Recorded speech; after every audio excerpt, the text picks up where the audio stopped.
Okay, so this video is basically just a quick tip, but a very important tip when it comes to improving your picking. And this is one of the first major things that I stumble upon to really help my picking technique. And it really helps everything that has to do with picking. So it helps your synchronization like crazy, and also your tone. So I first read about this in Troy Stedina's Speed Mechanics book, and he called it transition time. And then I went to GIT in Los Angeles in 95, 96, and there was a teacher there named David Oakes, who was a classical guitar player.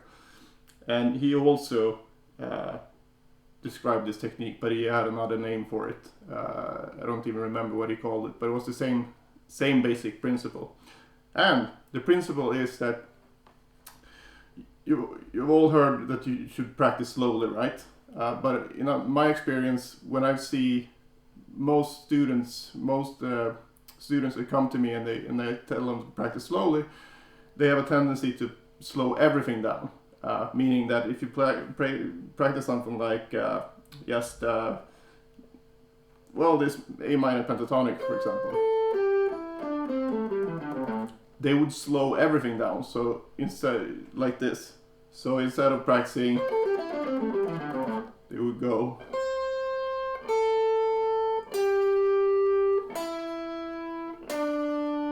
And while that is better than to practice fast and really sloppy, it doesn't help you that much, because what you want to do is to slow down the amount of notes you play per minute, but the actual movement between the notes will be as fast as you can play. So in other words, to play this slowly, let's just say you put on a metronome, let's use my foot as a metronome here, and you play one note per beat. If you look at my right hand here and left hand, you see that I move quickly between each note. I don't do this. I don't slow the movements down. I only slow down the amount of notes per minute or per second, however you want to look at it. So try to keep the movement as fast as possible, whatever you're playing, and in that way, it will almost feel the same when you speed up. Technically, because you're not moving your fingers or the right hand any faster, really. If you do this technique correctly when practicing, because since you're concentrating on making really quick and sharp movements when slowing the tempo down, the only thing that should speed up really is the amount of notes you play per beat or per second, or, well, you know what I mean. So that's the basic idea behind it. And this works with, actually I think it works well with legato as well, just because it's sort of the same principle. You want to keep the movements as quick and sharp as possible.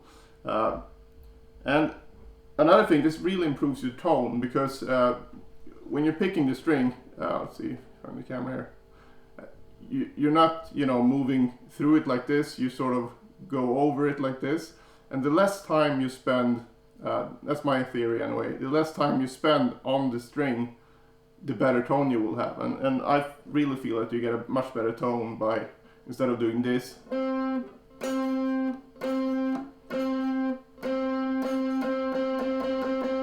you get a much clearer connection. And also, this technique forces you to slow down, because to be able to really monitor that you do the fastest movements you can between each note, you really have to slow down at first. So a good tempo to do this is the David Oakes guy, the classical guy, he said you should do this around 50 BPMs and 1 note per beat. I think that's almost a bit too slow, but you can try that in the beginning, but maybe something between 50 and 100 BPMs and 1 note per beat. So, and this is really, so you would take something that you're practicing and you just put on the metronome and go.